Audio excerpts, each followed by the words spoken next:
عمرہ رضی اللہ تعالی عنہا کہتی ہیں کہ ایک مرتبہ حضرت عائشہ رضی اللہ تعالی عنہا بیمار ہو گئیں اور ان کی بیماری کا دورانیہ بہت زیادہ لمبا ہو گیا۔ اسی دوران مدینہ منورہ میں ایک طبیب آیا۔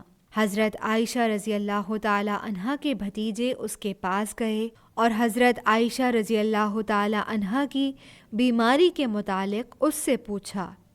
اس نے کہا کہ تم جس عورت کی یہ کیفیت بتا رہے ہو اس عورت پر تو جادو کیا گیا ہے اور اس پر اس کی باندی نے جادو کروایا ہے۔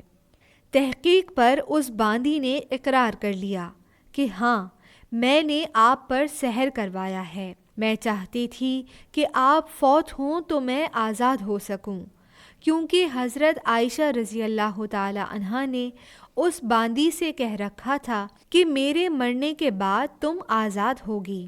حضرت عائشہ رضی اللہ تعالی عنہا نے حقیقت سامنے آنے پر فرمایا، اس باندی کو عرب میں سب سے زیادہ طاقتور لوگوں کے ہاتھ بیچ دو اور اس کی قیمت اس جیسی ایک باندی پر خرچ کر دو۔ مسند احمد حدیث نمبر 23040۔